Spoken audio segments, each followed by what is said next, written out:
From around the globe, it's theCUBE, covering Space and Cybersecurity Symposium 2020, hosted by Cal Poly.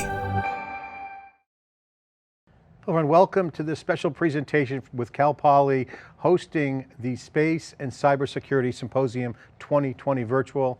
I'm John Furrier, your host with theCUBE in SiliconANGLE, here in our Palo Alto studios with our remote guests. We couldn't be there in person, but we're going to be here remotely. Got a great session and a panel for 1 hour, topic preparing students for the jobs of today and tomorrow. Got a great lineup. Bill Britton, Lieutenant Colonel from the US Air Force, retired, Vice President for Information Technology and CIO, and the Director of the California Cybersecurity Institute for Cal Poly. Bill, thanks for joining us. Dr. Amy Fleischer, who's the Dean of the College of Engineering at Cal Poly, and Trung Pham, Professor and Researcher at the US Air Force Academy. Folks, thanks for joining me today. Our pleasure.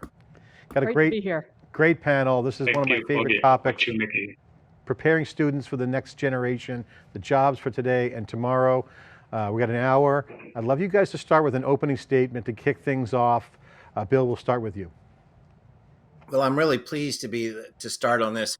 As the director for the Cybersecurity Institute and the CIO at Cal Poly, it's really a fun, exciting job because as a polytechnic, technology has such a forefront in what we're doing.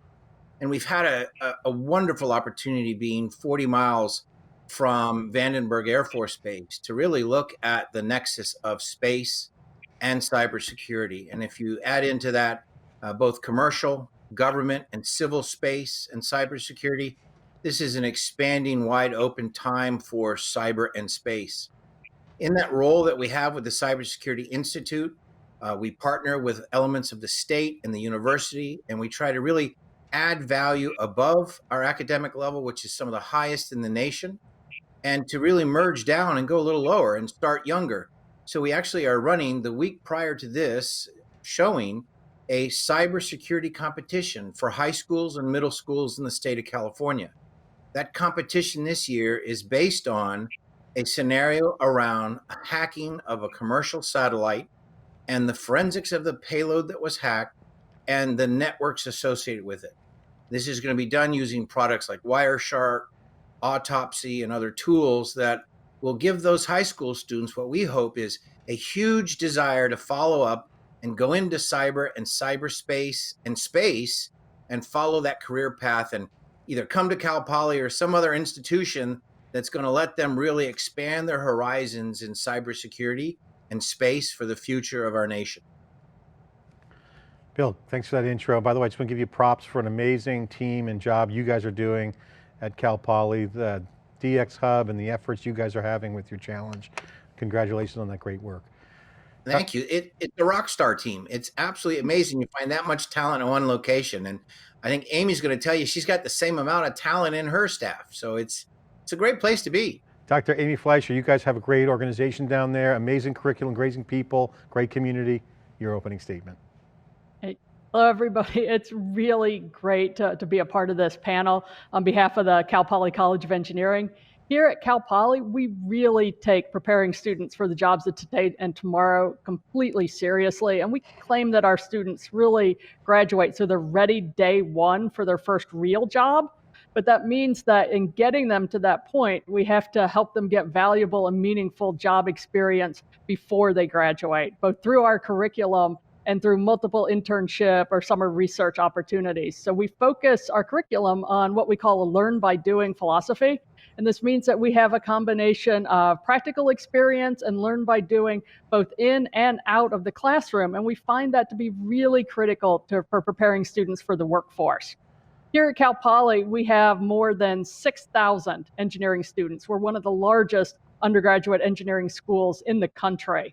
And US News ranks us the 8th best undergraduate engineering program in the country, and the top ranked state school. We're really, really proud that we offer this impactful hands-on engineering education that really exceeds that of virtually all private universities while reaching a wider audience of students.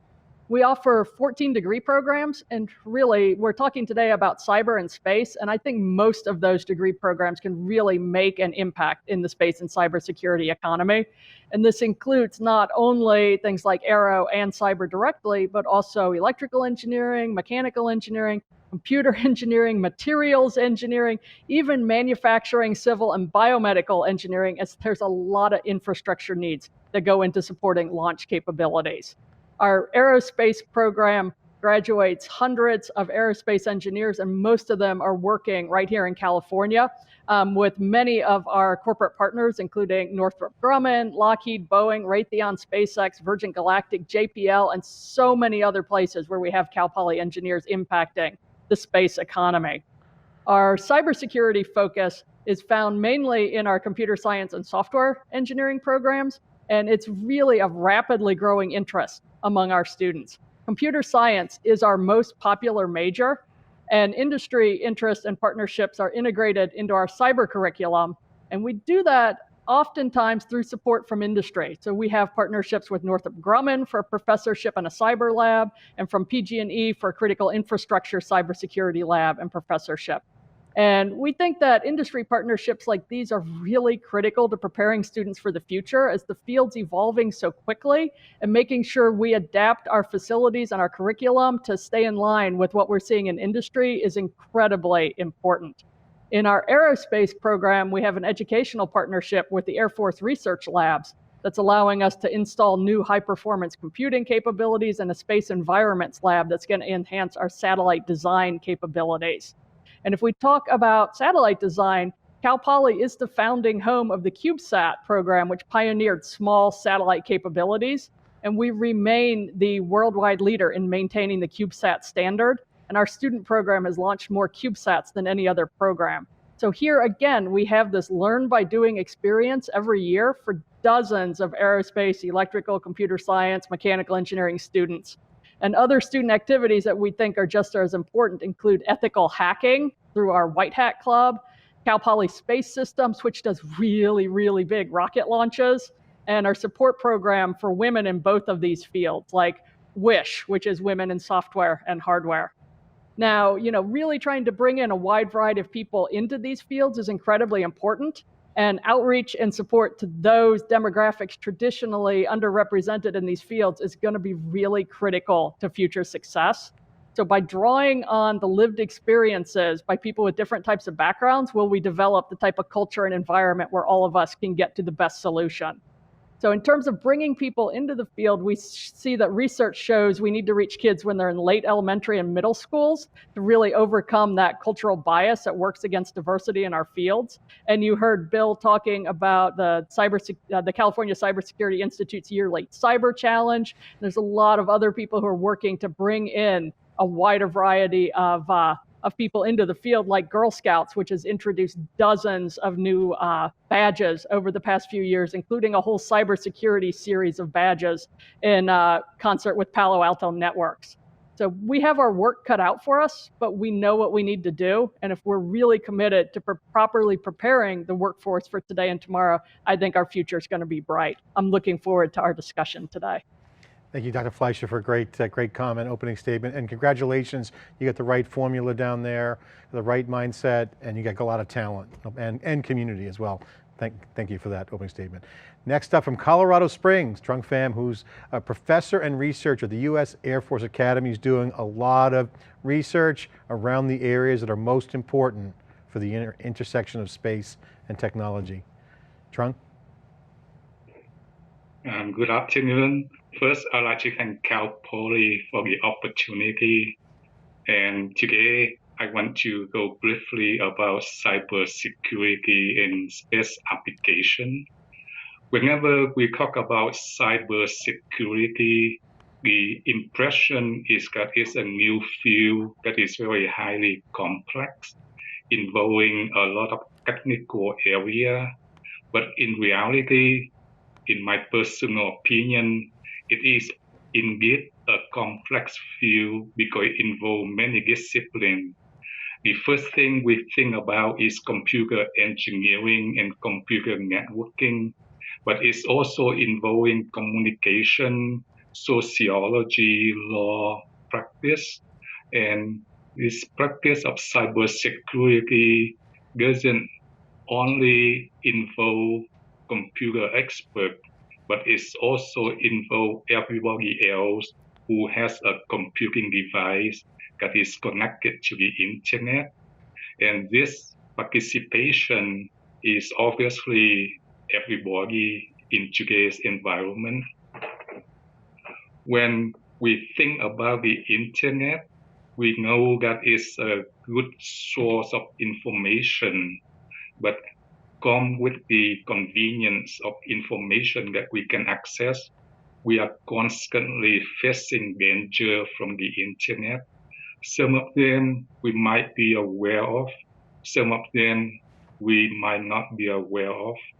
For example, when we search on the internet, a lot of time our browser will be saying that this site is not trusted. So we will be more careful. But what about the sites that we trusted? We know that those are legitimate sites, but they're not 100% bulletproof. What happens if those sites are attacked by hackers? And then they will be a silent source of danger that we might not be aware of. So in the reality, we need to be more practicing the cybersecurity from our civil point of view and not from a technical point of view. When we talk about space application, we should know that all the hardware are computer-based or controlled by computer system. And therefore, the hardware and the software must go through some certification process so that they can be rated as airworthy or flight-worthy. When we know that in the certification process, it's focusing on the functionality of the hardware and software, but one aspect that is explicitly and implicitly required is the security of those components. And we know that those components have to be connected with the ground control station. And the communication is through the air, through the radio signal.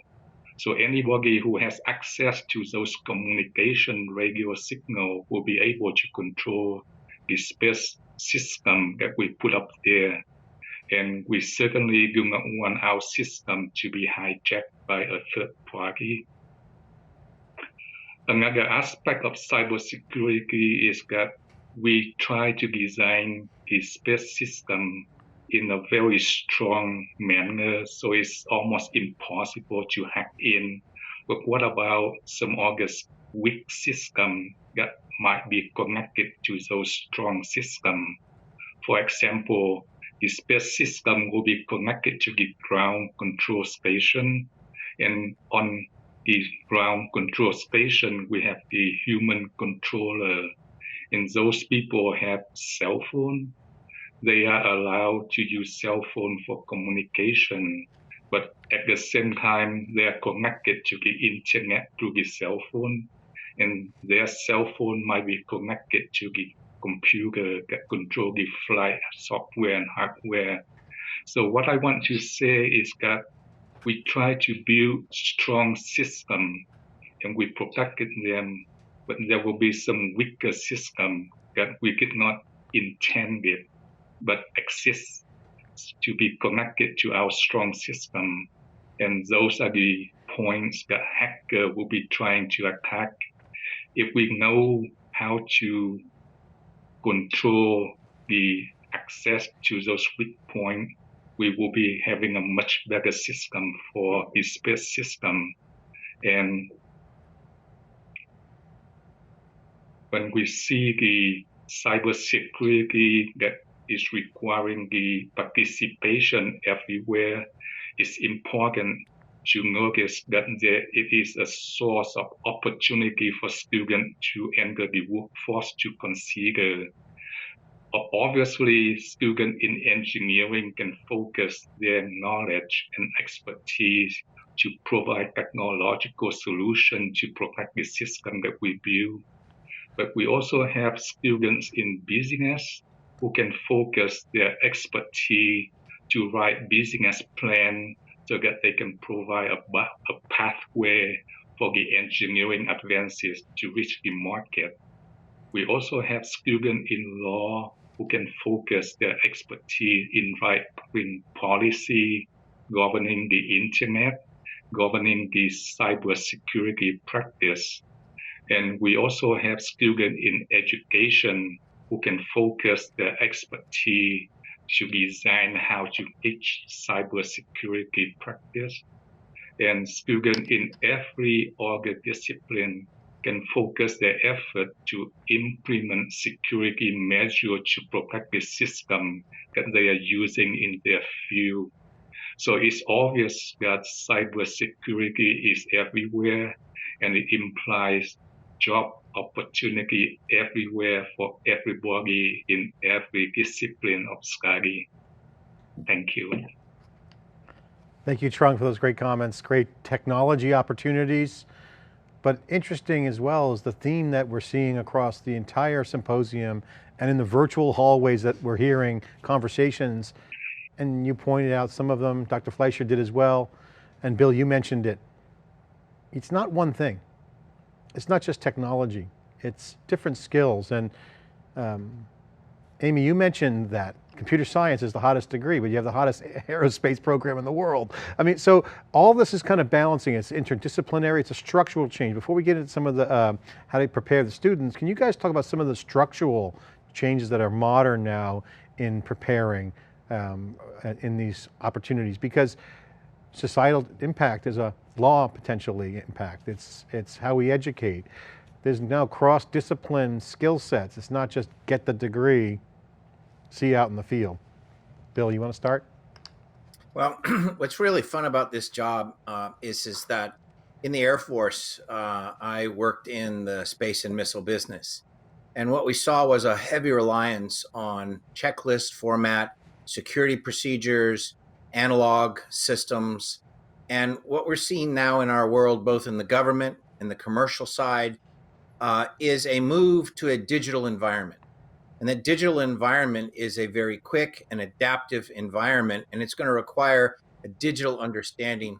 Matter of fact, the Undersecretary of the Air Force for Acquisition recently referenced the need to understand the digital environment and how that's affecting acquisition. So as both Amy and Trung said, even business students are now in the cybersecurity business. And so again, what we're seeing is the change. Now, another phenomena that we're seeing in the space world is there's just so much data. One of the ways that we addressed that in the past was to look at high performance computing. There was a lot stricter control over how that worked. But now what we're seeing is adaptation of cloud technologies in space support, space data, command and control. And so what we see is a modern space engineer who has to understand digital, has to understand cloud, and has to understand the context of all those with a cyber environment. That's really changing the forefront of what is a space engineer, what is a digital engineer, and what is a future engineer, both commercial or government. So I think the opportunity for all of these things is really good, particularly for a Polytechnic, the Air Force Academy, and others that are focusing on a more widened experiential level of cloud and engineering and other capabilities.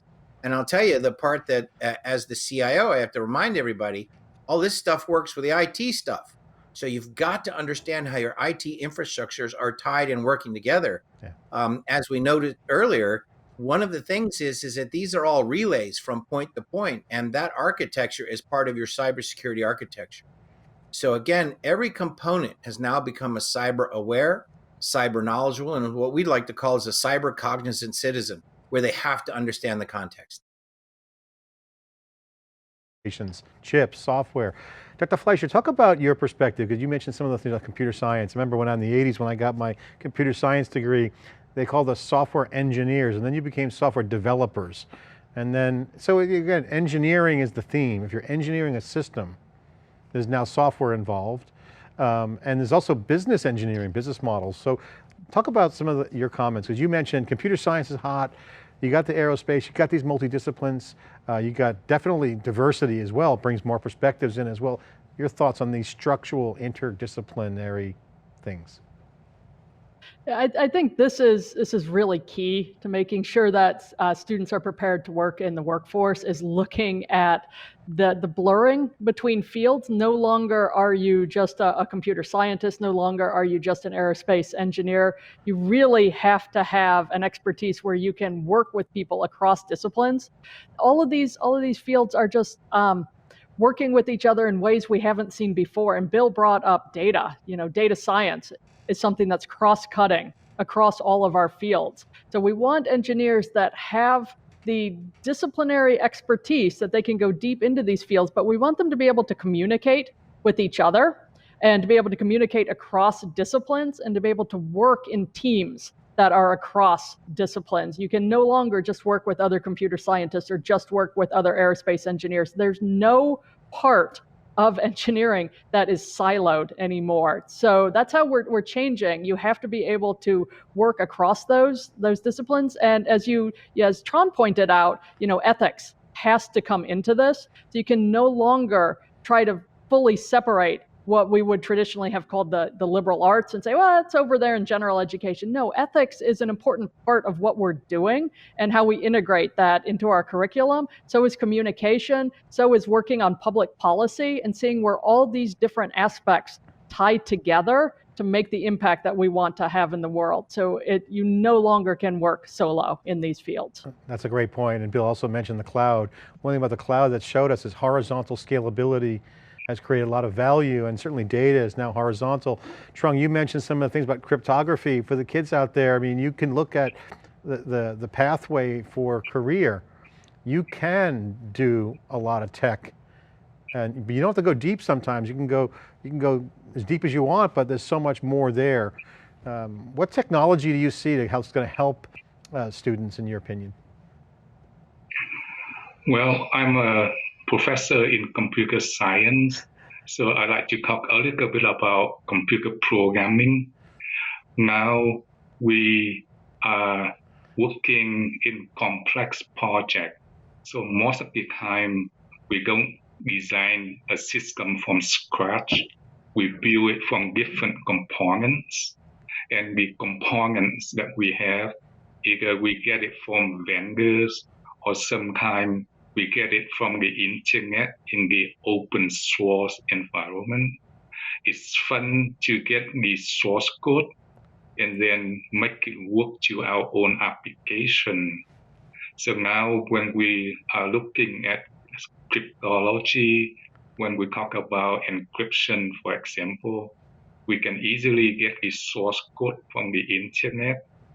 And the question is it safe to use those source code? And my question is maybe not. So I always encourage my students to learn how to write source code the traditional way that I learned a long time ago before I allow them to use the open source environment. And one of the things that they have to be careful, especially with encryption, is the code that might be hidden in the source that they downloaded. Some of the source might be harmful. It might open a backgate for hacker to get in later. We heard about the backgate back then when Microsoft designed the operating system with the protection of encryption. And it is true that it's existing. So with open source code, it's a wonderful place to build up complex system, but it's also a dangerous place that we have to be aware of. Great point. Before we get into the comment, one quick thing for each of you I'd like to get your comments on. You know, there's been a big movement on growth mindset, which has been a great, big believer in having a growth mindset, learning and all that good stuff. But now that when you talk about some of these things we're mentioning about systems, there's a new trend around a systems mindset, because if everything's now a system, distributed systems, now you get space and cybersecurity, you have to understand the consequences of changes. And you're mentioning some of that, Trung, and changes in the source code. Could you guys share your quick opinions on the idea of systems thinking? Is that a mindset that people should be looking at? Because it used to be just one thing. Oh, you're a systems guy or gal. There you go, you're done. Now it seems to be in social media, in data, everything seems to be systems. What's your take? Dr. Fleischer, we'll start with you.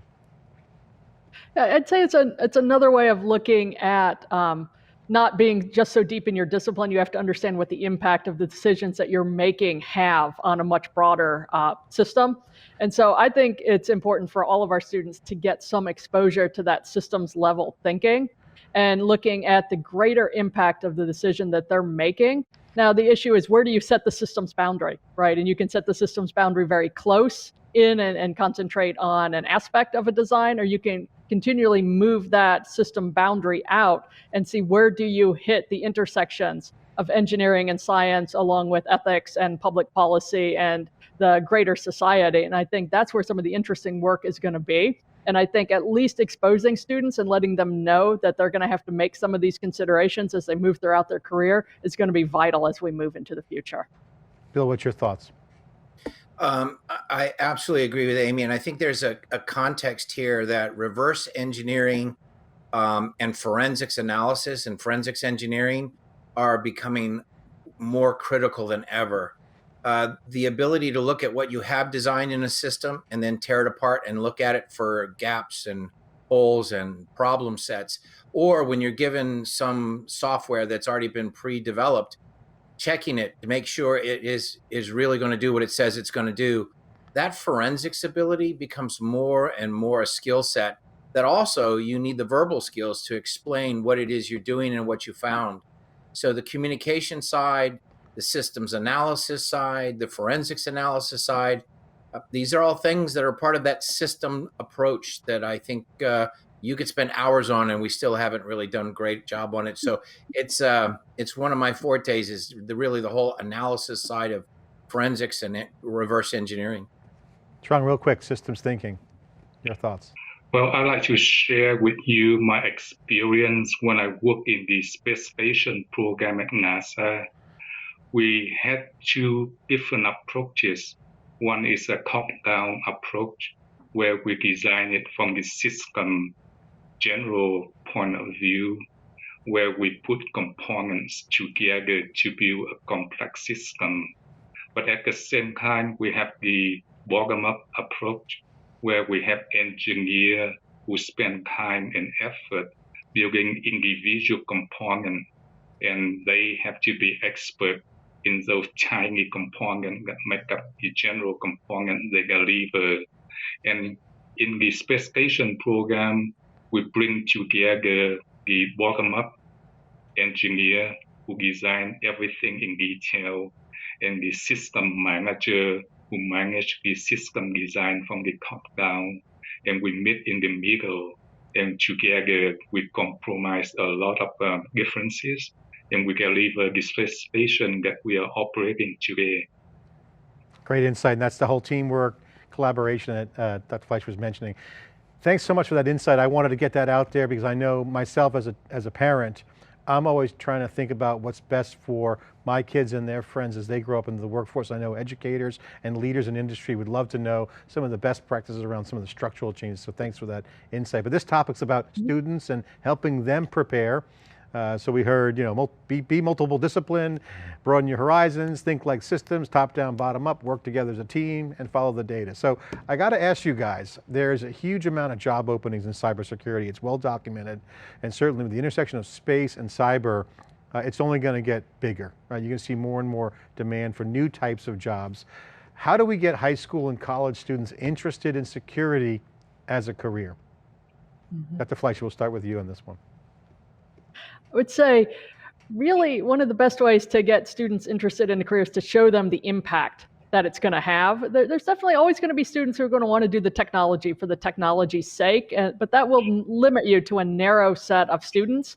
And by showing that the greater impact that these types of careers are going to have on the types of problems that you're going to be able to solve and the impact you're going to be able to have on the world around you, that's the word that we really need to get out. And a wide variety of students really respond to these messages. So I think it's really kind of reaching out at the elementary, the middle school level, and really kind of getting this idea that you can make a big difference, a big positive difference in the field with some of these careers is going to be really critical. Real question follow up. What do you think is the best entry point? You mentioned middle school. I didn't hear elementary school. There's a lot of discussions around pipelining, and we're going to get into women in tech and underrepresented minorities later, but is it too early, or what's your feeling on this? My feeling is the earlier we can normalize it, the better. If you can normalize an interest in computers and technology and building and elementary school, that's absolutely critical. But the drop-off point that we're seeing is between what I would call like late elementary and early middle school. And just kind of as an anecdote, I, for years, ran an outreach program for Girl Scouts in grades 4 and 5 and grades 6, 7, and 8. And we had 100 slots in each program.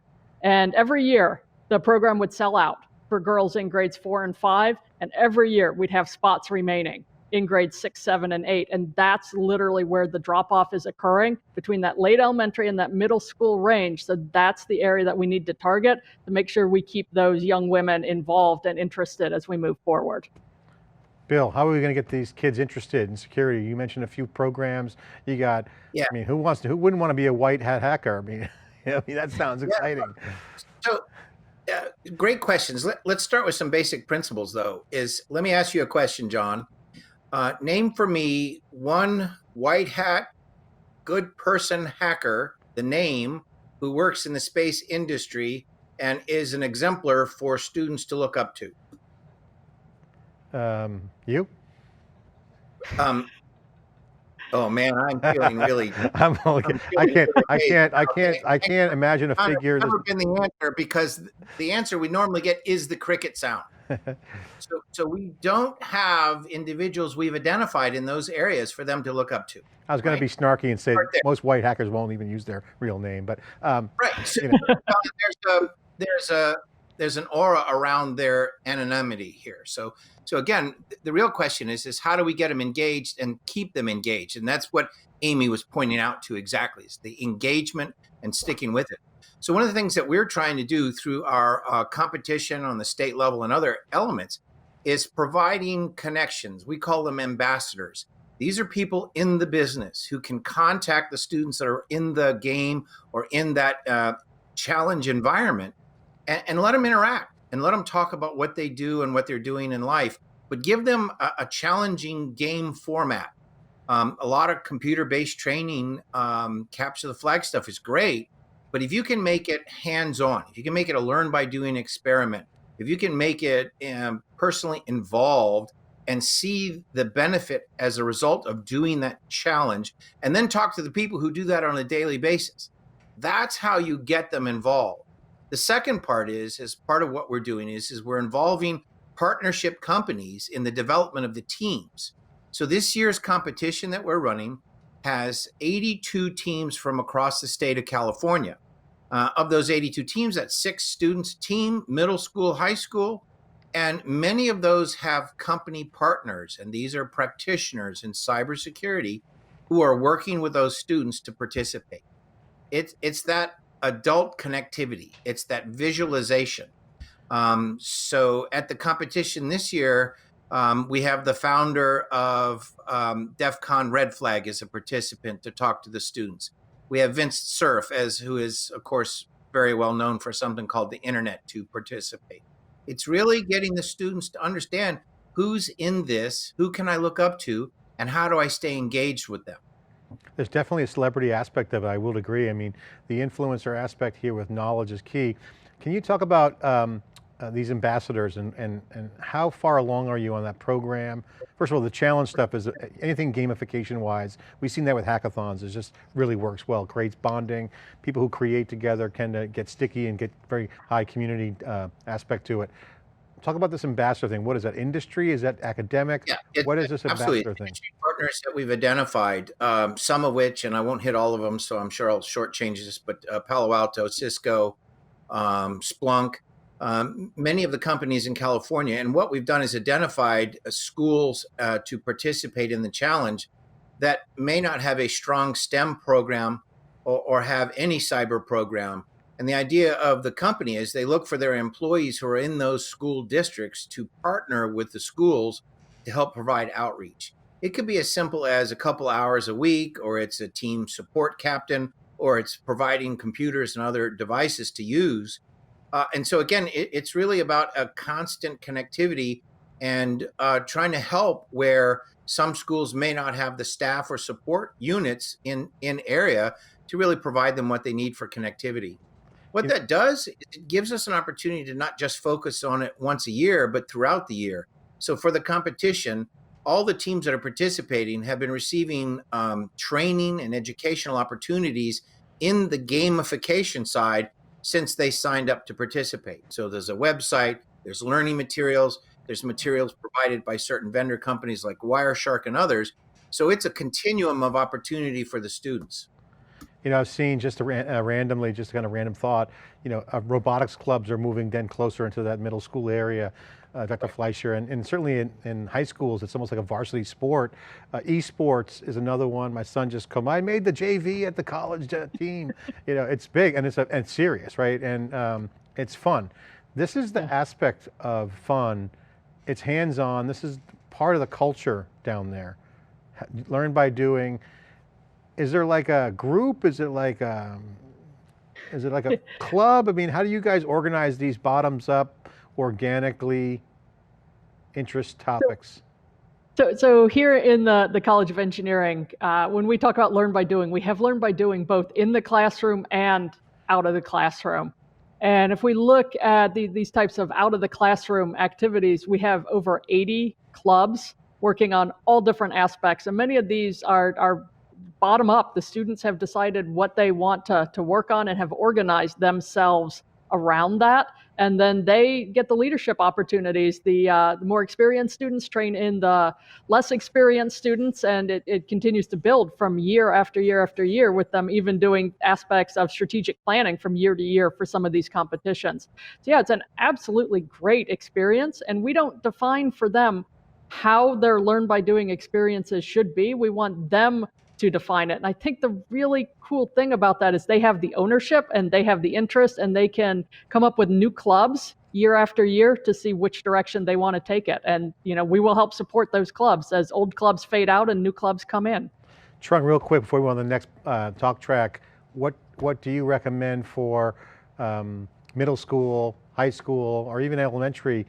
A little bit of coding, Minecraft. I mean, how do you get them hooked on the fun and the dopamine of technology and cybersecurity? What's your take on that? On this aspect, I like to share with you my experience as a junior high and high school student in Texas. The University of Texas in Austin organized a competition for every high school in Texas in every field, from poetry to mathematics to science, computer engineering. But it's not about the University of Texas. The University of Texas is only serving as a center for the final competition. They divide the competition to district, and then regional, and then state.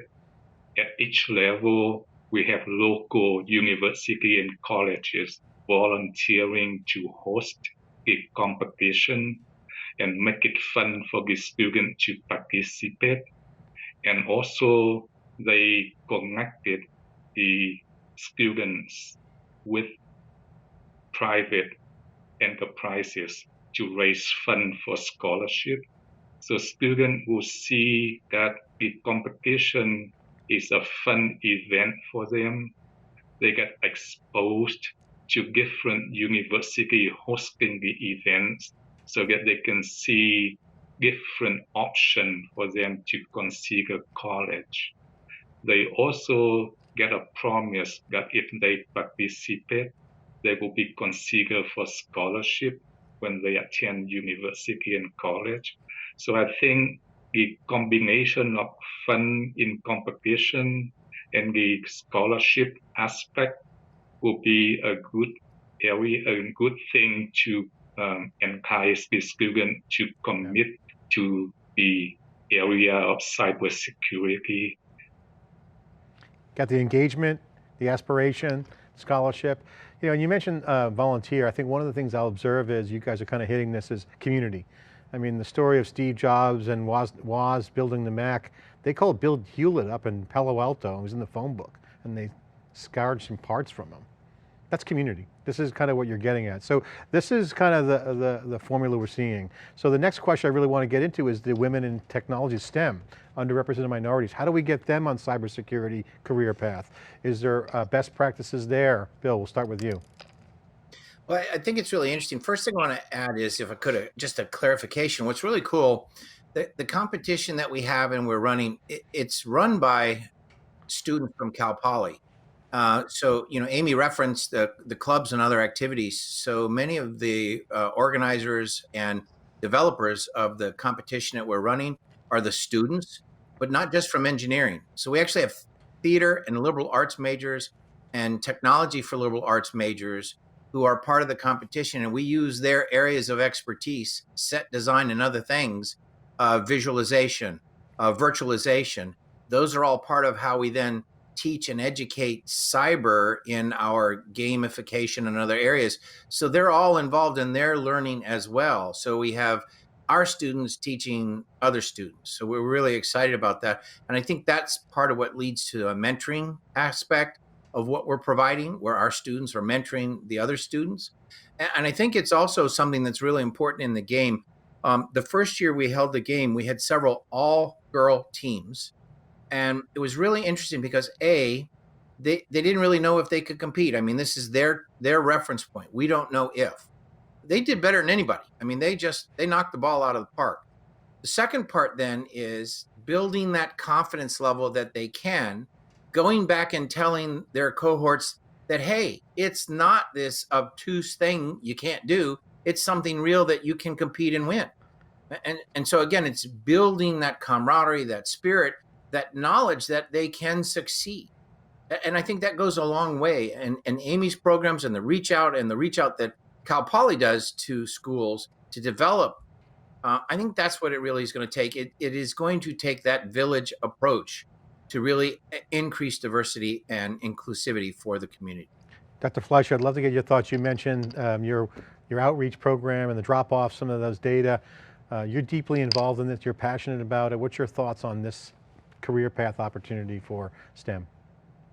Yeah, I think STEM is an incredible career path opportunity for so many people. There's so many interesting problems that we can solve, particularly in cyber and in space systems.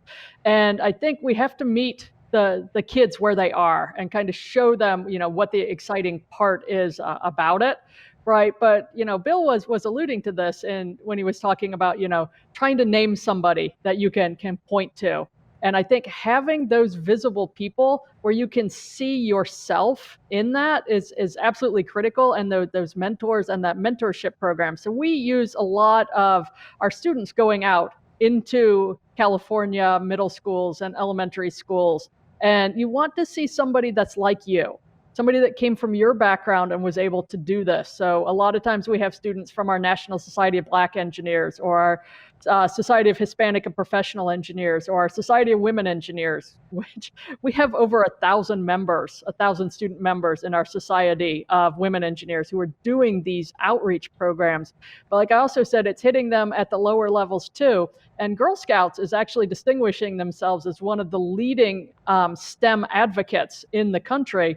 And like I said, they developed all these cybersecurity badges starting in kindergarten. There's a cybersecurity badge for kindergartner and first graders, and it goes all the way up through late high school. The same thing with space systems, and they did the space systems in partnership with NASA. They did the cybersecurity in partnership with Palo Alto Networks. And what you do is you want to build these skills that the girls are developing, and like Bill said, work in girl-led teams where they can do it. And if they're doing it from kindergarten on, it just becomes normal, and they never think, well, this is not for me. And they see the older girls who are doing it, and they see a very clear path leading them into these careers. Yeah, it's interesting you used the word normalization earlier. That's exactly what it is. It's life. You get life skills and a new kind of badge. Why wouldn't you learn how to be a white hat hacker, or have some fun, or learn some skills just in the grind of your fun day? Super exciting. Okay, Trung, your thoughts on this? I mean, you have a diversity brings perspective to the table in cybersecurity because you have to think like the adversary. You got to be the white hat. You can't be a white hat unless you know how black hat thinks. So there's a lot of needs here for more points of view. How are we going to get people and trained on this from underrepresented minorities and women? What's your thoughts? Well, as a member of the IEEE and a professional society of electrical and electronic engineer, every year we participate in the engineering week.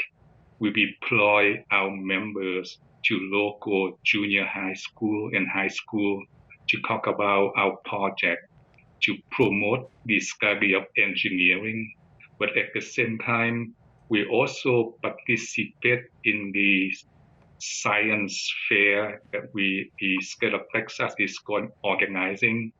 Our engineer will be mentoring students, number one, to help them with the project, but number two, to help us identify talents so that we can recruit them further into the field of STEM. One of the participation that we did was the competition of what they call future city, where students will be building a city on a computer simulation. And in recent year, we promote the theme of smart city, where city will be connected the individual houses and together through the internet. And we want to bring awareness of cybersecurity into that competition. So we deploy engineers to supervise the people, the students who participate in the competition. We bring awareness not in the technical detail level, but in what we call the top-down level. So students will be able to know what is required to provide cybersecurity for the smart city that they are building. And at the same time, we were able to identify talent, especially talent in the minority and in the women, so that we can recruit them more actively. And we also raise money for scholarship. We believe that scholarship is the best way to encourage students to continue education at the college level. So with scholarship, it's very easy to recruit them to the field and then push them to go further into the cybersecurity area. Yeah, I mean, you know, I see a lot of the parents like, oh, my kid's gonna go join the soccer team and get private lessons and maybe they'll get a scholarship someday. Well, they only do half scholarships. Anyway, I mean, this is, if they spent that time doing other things, it's just, again, this is a new life skill like the Girl Scouts. And this is where I want to get into this whole silo breaking down because Amy, you brought this up and Bill, you were talking about it as well. You got multiple stakeholders here with this event. You got, you know, public, you got private, and you got educators. It's the intersection of all of them. It's, again, if those silos break down, the confluence of those three stakeholders have to work together. So let's talk about that. Educators, you guys are educating young minds. You're interfacing with private institutions and now the public. What about educators? What can they do to make cyber better? Because there's no real manual. I mean, it's not like this core is a body of work of how to educate cybersecurity. Maybe it's more recent. There's cutting edge best practices, but still it's an evolving playbook. What's your thoughts for educators? Bill, we'll start with you. Well, I'm gonna turn to Amy and let her we'll let you go. Yeah, that's fine. I would say as educators, it's really important for us to stay on top of how the field is evolving, right? So what we want to do is we want to promote these tight connections between educators and our faculty and applied research in industry and with industry partnerships. And I think that's how we're going to make sure that we're educating students in the best way. And you're talking about that confluence of the three different areas. And I think you have to keep those communication lines open to make sure that the information on where the field is going and what we need to concentrate on is flowing down into our educational process. And that works in both ways, that we can talk as educators and we can be telling industry what we're working on and what our types of skills our students have, and working with them to get the opportunities for our students to work in industry and develop those skills along the way as well.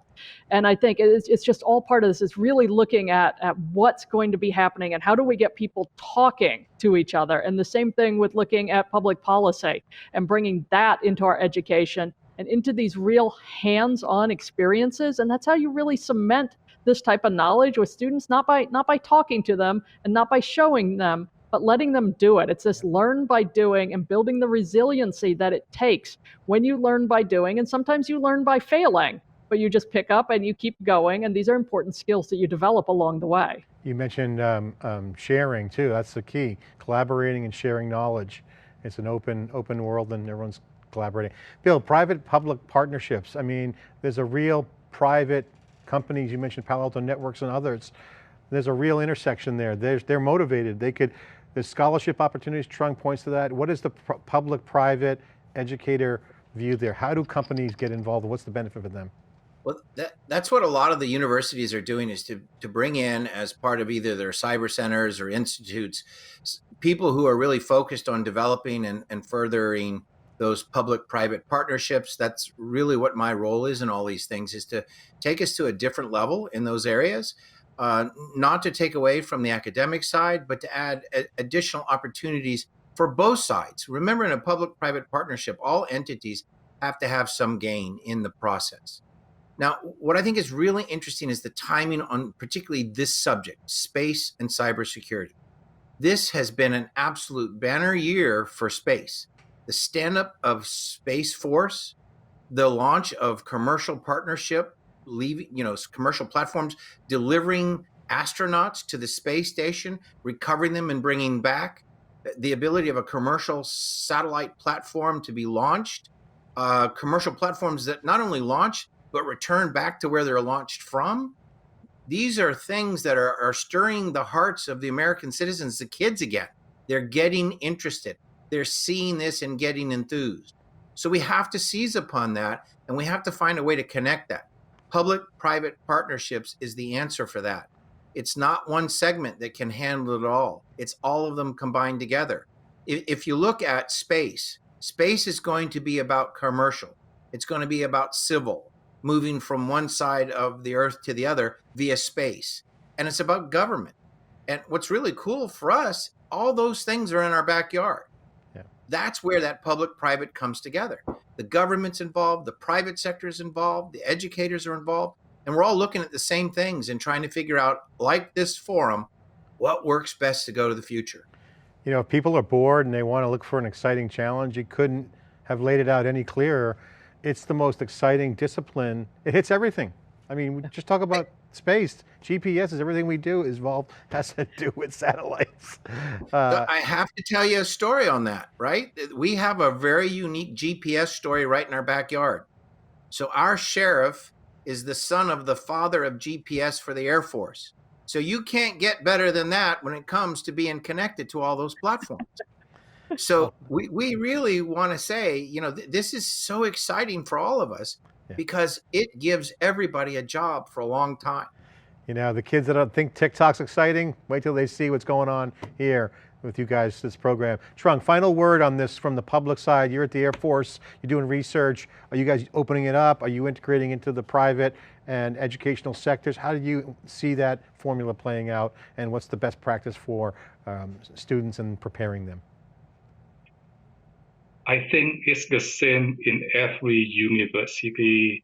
In the engineering program, we require our students to do the final project before graduation. And in this kind of project, we send them out to work in the private industry.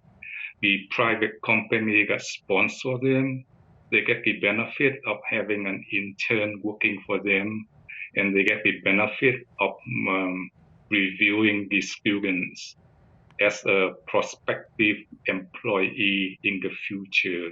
So it's good for the student to gain practical experience working in this program. Sometimes we call that a co-op program. Sometimes we call that a capstone program. And the company will accept the student on a trial basis, giving them some assignment and then pay them a little bit of money. So it's good for the student to earn some extra money, to have some experience that they can put on their resume when they apply for the final for the job. So the collaboration between university and private sector is really important. When I join a faculty, normally there already exists that connection. Normally it came from the Dean of Engineering, who would wine and dine with companies, build relationship and sign up agreement. But it's us professors who have to do the bottom-up approach to do a good performance so that we can build up credibility to continue the relationship with those companies.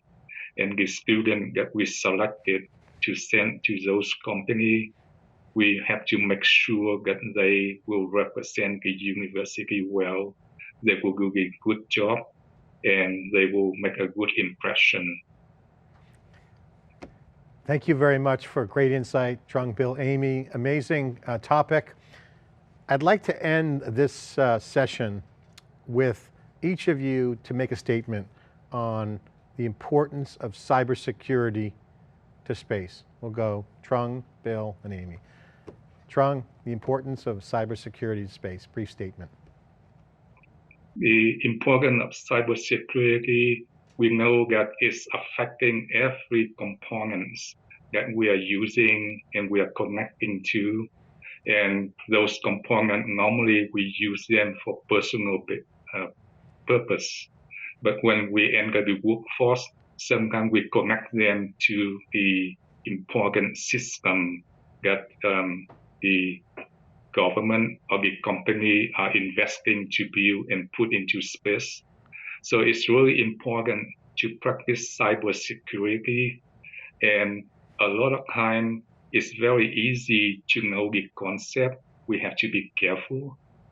But in reality, we tend to forget to practice it the way we forget how to drive a car safely.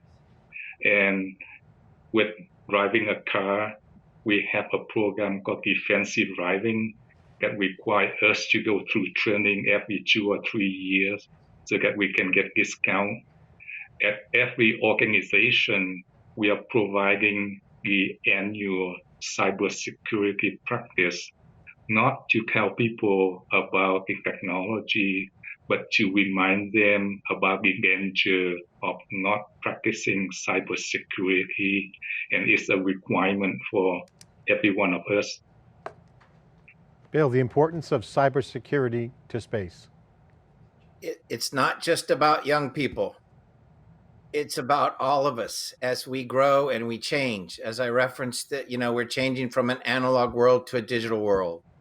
Those of us who have been in the business and have hair that looks like mine, we need to be just as cognizant about cybersecurity practice as the young people.